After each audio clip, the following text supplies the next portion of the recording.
Welcome everyone. This video is in response to the many globe propagandists who demand that I show a picture of the edge of the flat earth. For the dozens of these ball-loving zealots with multiple sock puppet accounts who repeat this mantra daily, your demand is ridiculous. But you probably already knew that, right? And that's why you probably keep demanding it. It's actually pretty funny that I just got one of these take a picture comments an hour ago. I'm going to prove in this video that independent travel is not allowed under the Antarctic Treaty System. That fact alone should cause any thinking person to begin questioning our official models. Because something big is being hidden from we, the plebeians, and we're not talking about penguins. For most flat earthers, based on the information that we can reasonably gather, Antarctica constitutes the outer rim of the known world. In other words, Antarctica is likely the shoreline to all of the world's oceans. Like a ring magnet, north constitutes the center of our flat earth map, and south is every direction away from the northern center. And before I get a dozen comments claiming that such a magnet is impossible, here's a ring magnet shown here. Notice that south is in every direction away from the center north magnetic pole. This is where the 60th south parallel is on a Mercator map. This is the 60th south parallel on a potential flat earth azimuthal equidistant map. It seems that Antarctica constitutes the circular shore of the known world. So, demanding that I take a picture of a possible edge of the earth, if any, requires me to not only travel below the 60th south parallel, represented by this circle, but also to cross the entire breadth of Antarctica. According to official numbers, Antarctica has a diameter of roughly 3,400 miles, and so that means our trek will include a long boat ride for hundreds of miles below the 60th south parallel, plus a minimum 6,800-mile round-trip hike across Antarctica. That's assuming the official model is correct. Maybe we could fly to one of the ceremonial pole areas, but that would still leave at least a 3,400-mile hike. In addition, we wouldn't know for sure whether the plane trip itself was interfering with our results, since the pilot would have to follow a designated path outlined by the Antarctic Treaty System, and who truly knows what direction that is until we get there. In order to be fully confident, we would really need to stick to the ground and have control over our own pathway, where we can control our direct southerly route opposite of the northern magnetic pole. Now, whether Antarctica is a smaller continent next to the outer rim, or whether Antarctica is indeed the shoreline of the known world, I don't know the answer. Flat earthers don't have a government budget to spend $1 billion to hire hundreds of cartographers and fleets of boats and planes to map the entire world. But even if flat earthers had the money, we would still run into the Antarctic problem, which is the point of this video. So, what is the Antarctic problem? It is the fact that independent travel is not allowed below the 60th south parallel in any reasonable manner to make any determination as to whether Antarctica is the shoreline boundary circumscribing the known world, or whether Antarctica is simply a continent a little north of the true but unnamed southerly shoreline of the Earth's oceans. For all we know, Antarctica may be an infinite plain that is uninhabitable at further distances. Again, we don't know. But, as I will describe in this video, I suspect that Antarctica is the shoreline circumscribing the known world due to the unbelievable restrictions placed on travel there. Excluding a couple of questionable claims, the total lack of north-south circumnavigation only proves the same. But if I'm not allowed by our governments to independently travel below the 60th south parallel and then to traverse Antarctica over 6,800 miles, then I cannot take a picture of a theoretical edge, dome, or those other lands beyond the South Pole, whatever the case may be. But you probably don't quite grasp how much area is really being blocked off under the Antarctic Treaty System. Let's look at it from the alleged 60th north parallel, because this will give you an idea of the tremendous area blocked off to independent exploration. This is the area of the 60th north parallels. As you can see, the 60th North parallel includes all of northern Canada, Alaska, much of Russia, including St. Petersburg and other major cities, Finland, Sweden, Norway, Iceland, Greenland. It is huge. Now, why in the world is this much area blocked off at the south? Do you really think it's because of penguins?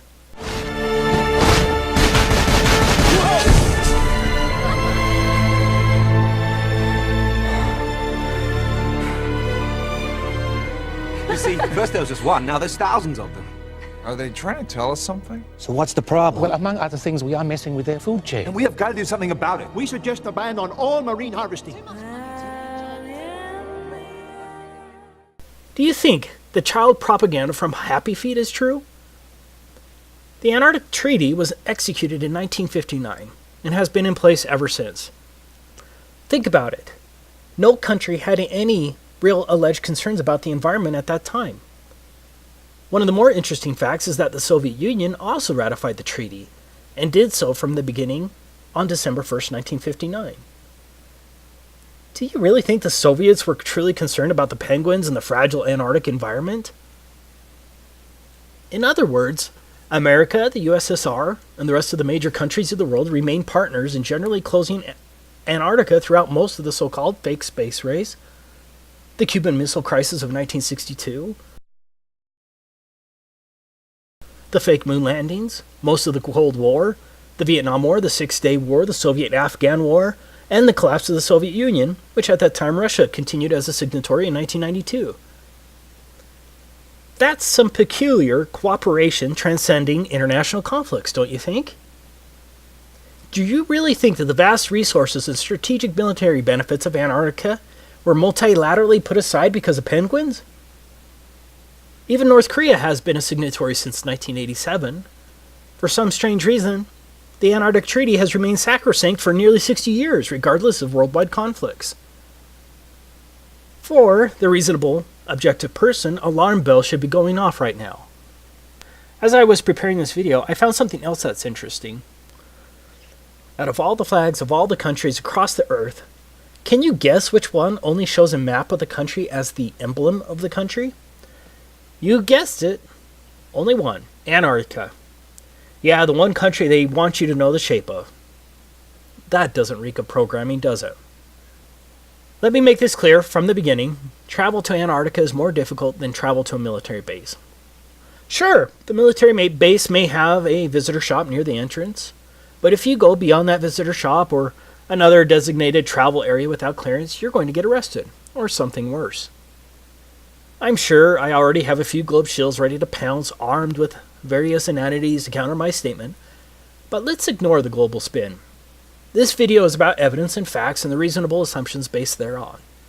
So let's decide to take a theoretical trip across Antarctica to find the edge, if any. I'm not talking about going to the visitor center along the edge of Antarctica, or an overly expensive cruise to a small ice shelf along the edge with a small excursion, or a flight to one of the multiple ceremonial poles, and then straight back again. Yeah, that's not strange at all. I must reiterate, because I will get a dozen comments telling me to take a cruise or that someone's best friend went to Antarctica. I am not talking about a trip to one of the few designated tourist locations of Antarctica. I'm talking about a real trek, pointed directly south across the entire 3,400-mile breadth of Antarctica and back again to determine whether Antarctica circumscribes the known world and to possibly determine whether there's an edge, a dome, or whatever, and then take a picture of it. I'm talking about repeating the trek of Admiral Byrd and discovering that area as big as the United States that has never been seen by a human being on the other side of the South Pole, full of minerals and such just waiting to be explored. But strangely enough, there's left in the world today an area as big as the United States that's never been seen by a human being.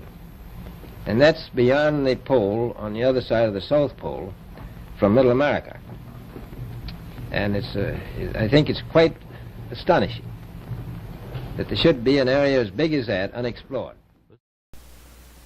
Okay, let's get started with our theoretical trip. So what is required to trek across the entire breadth of Antarctica?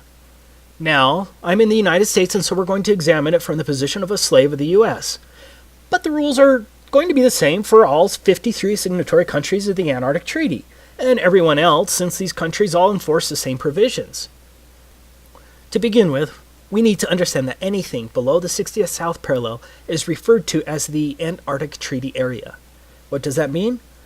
That means I'm generally not allowed within hundreds of miles of Antarctica, from approximately 400 to 900 miles, without obtaining a permit to do so. Now, the U.S. government has recorded that some sailors have seen the mountain ranges of Antarctica at 300 miles distance while sailing. Of course, 300 miles should be impossible on the globe with a curvature drop of 11.4 miles, but the 60th parallel is between 400 and 900 miles away from the shoreline of Antarctica. Even under a flat Earth, that's a lot of lower atmosphere to see through, also referred to as atmospheric extinction factor, and a lot of angular size reduction. Despite the claims of the ignorant globe zealots, you can't see through that much lower atmosphere. In other words, I can't even see Antarctica from the ocean without first obtaining a permit from the U.S. State Department, or whatever department that controls that in your country. Taking a trip to the 60th South Parallel isn't going to accomplish anything, and so we're stuck with getting a government permit. So let's go through the steps to obtaining a permit from the U.S. State Department. This is the handbook of the Antarctic Treaty System. These are the rules that govern all signatories to the treaty. We'll be citing to it regularly as it lays down the rules that govern the Antarctic Treaty beyond the fluff of the treaty language itself. Most importantly, we're going to look at the rules governing non-governmental activities located here, and some of the rules regarding the protection of the environment located here. Now, as a U.S. slave, this is the first form you'll have to submit to get approved to travel to Antarctica. The form itself seems rather innocuous until you understand exactly what is involved in the application process. In summary, Antarctica is treated as a giant natural reserve. Like a military base, all activities and pathways in Antarctica must be approved. This is unlike any other area in the world, except maybe a place like North Korea. So, when I say that no independent travel is allowed below the 60th South Parallel, I'm stating an admitted fact well recorded as international law. The protocol states, as a matter of principle, that all activities are to be planned and conducted on the basis of information sufficient to evaluate their possible impact on the Antarctic environment and its associated ecosystems, and on the value of Antarctica for the conduct of scientific research. Organizers should be aware that the environmental protocol requires that activities shall be modified, suspended, or canceled if they result or threaten to result in impacts upon the Antarctic environment or dependent or associated ecosystems. If you visit Russia, with a Russian visa for example, are you limited to one particular neighborhood and certain pathways? For those who visit America as a tourist, are you restricted to New York City? Or are you generally allowed to travel around America? No one is just allowed to travel around Antarctica. All of your activities, vehicles, and pathways must be approved, but it gets much worse. Now, how many genuine people watching this video think that the purpose of seeing the edge, the dome, or the extended plain beyond Antarctica would be approved by the U.S. State Department and the other myriad of agencies? Are you ready to litigate the matter when some State Department official arbitrarily says something like, "I think your expedition is frivolous and would be too damaging to the environment, especially in the light of the frivolity of the expedition"? I don't think a court will overturn that decision, especially when treaty law supersedes any rights you may think you have. So, we're going to have to come up with some fake expedition that will somehow get approved. Let's say we're a tree-hugging Luciferian geologist conducting a comprehensive analysis of the global carbon footprint on Antarctica and its flora and fauna. I think that sounds plausible, and so we could hypothetically fake our way in with respect to our purpose, but it will be tricky. Okay, I'm not advocating that anyone break the law. This is all theoretical. That brings us to the next point. Entire swaths of land are entirely off limits to all travel. These are called specially protected areas. It's pretty much guaranteed that no one is going to get a permit to go through a specially protected area. If my math is right, that's 1,373 square miles that are allegedly specially protected areas. You can see the maps on the websites, but I don't have time to plot all of them. Now, I agree that's not huge in comparison to the total alleged area of Antarctica. But I believe there's a distinct possibility that those swaths of land could be coordinated in such a way as to prevent me from going through Antarctica easily. So, right from the beginning, my route may be extra hard, especially if mountain pathways are blocked and the areas are much larger than claimed due to likely globe distance shenanigans. But let's go ahead and assume we can navigate around those prohibited, specially protected areas. Next, no motorized equipment is allowed at all for non-governmental personnel. Page 308 states, do not use aircraft, vessels, small boats, or other means of transport in ways that disturb wildlife either at sea or on land. That seems kind of hard and very subjective, doesn't it? Antarctica itself is supposed to have a diameter of 3,400 miles. That means no motorized equipment for at least a 6,800 mile round trip? That sounds pretty damn impossible, right? Especially if Antarctica is much bigger than what is claimed. What about sled dogs? Surely they'll be allowed. What's that? Sled dogs aren't even allowed? Okay, so our trip is now limited to a very long hike in insanely harsh conditions over an extreme rise of elevation. On a side note, Antarctica has the highest average elevation of any alleged continent, but I'm sure that's just coincidence, right? But getting back to our insane trip, we not only have to walk at least 6,800 miles, mostly depending on when we need to turn around, we must also tread extremely lightly as walking on plants in Antarctica is prohibited. I can't damage plants or frighten wildlife on a 6,800 mile journey in a wilderness? I wonder if the Lewis and Clark expedition was limited by such requirements. Good luck traversing 6,800 miles on foot without damaging plants or frightening wildlife with no motorized equipment. I'm not saying that we couldn't figure out a way to get around these big issues, or maybe we could just, theoretically ignore the issues once we get there, but again, I'm not advocating that anyone break the law. I'm saying that these are listed enforcement rules under the Antarctic Treaty System. And so think of how easy it would be for one of the many international bureaucrats reviewing our application to deny a permit to trek across Antarctica based on this one plausible excuse. Sorry, you're going to end up walking on plants and scaring birds at least one time during your 6,800 mile journey, and the Antarctic Treaty System prohibits such activities. Application denied. For argument's sake, let's just assume we're going to figure out a way to get around that. Don't ask me how. The next issue is, how are we going to carry all that food and fuel for heat? And don't think that the Antarctic Treaty System isn't concerned with how we store our fuel. The United States itself is roughly 2,500 miles across. So imagine the difficulty of hauling food, climbing at extremely high and unknown elevations, and carrying all of your extremely warm gear and supplies across the United States from coast to coast and back again, all on foot with no food stops along the way. And don't forget, we're going to have to haul our poop as well. You are going to have to drag your poop with you on your 6,800 mile Antarctic hike. But it gets worse. Your poop is regulated by a different pseudo-government agency, the National Science Foundation.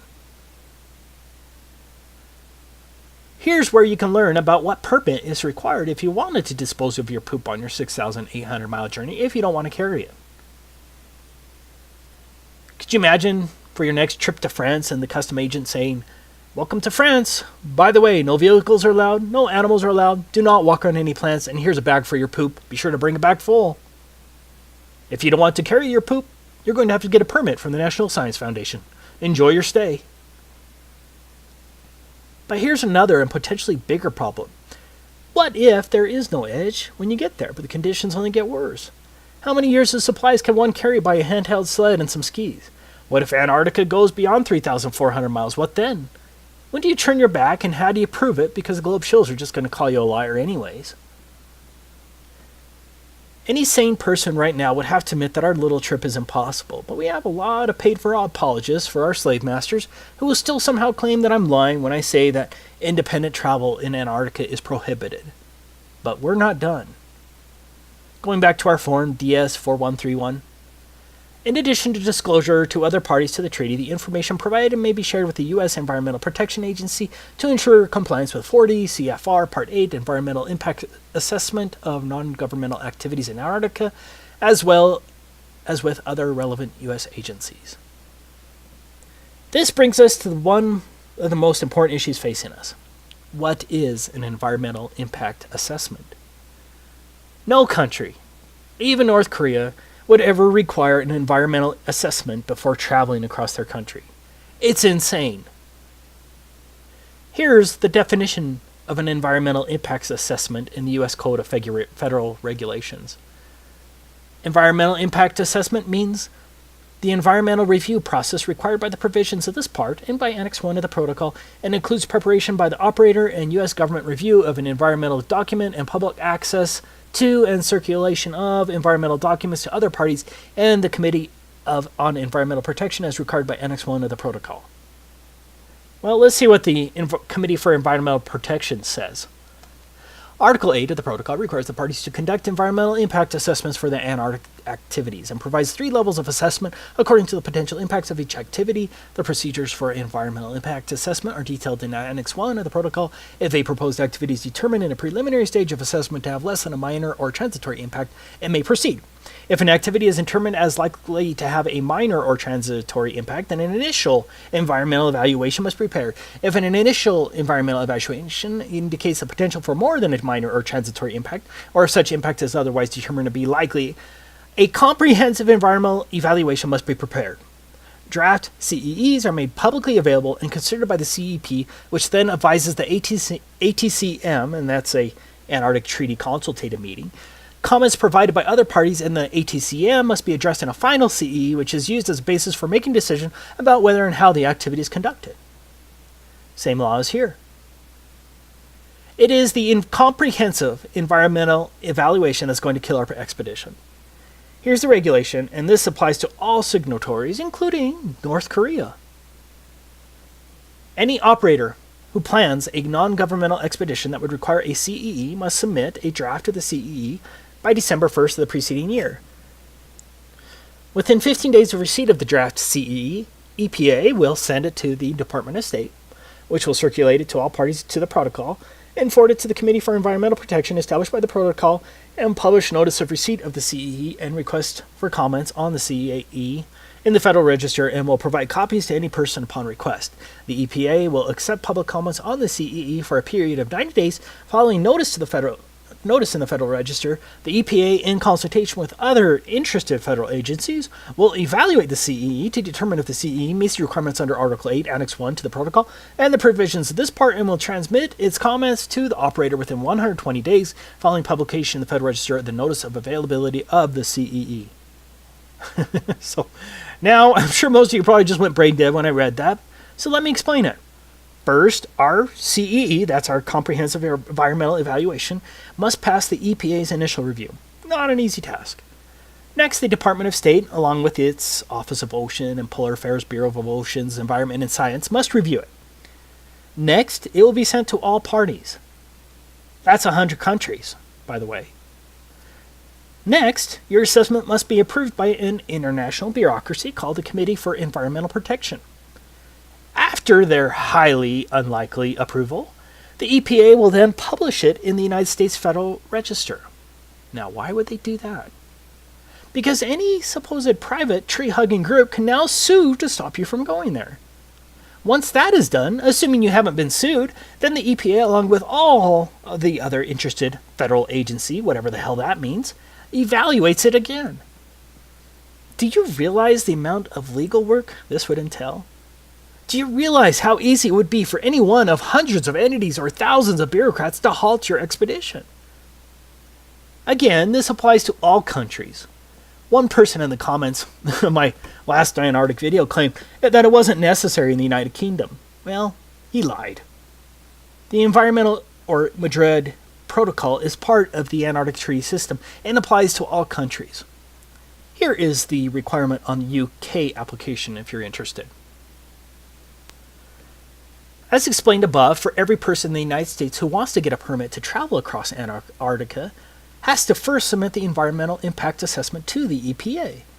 You know, the freedom-loving EPA. Beware! Beware! Time is short! EPA! EPA! EPA! Believe me! Believe me!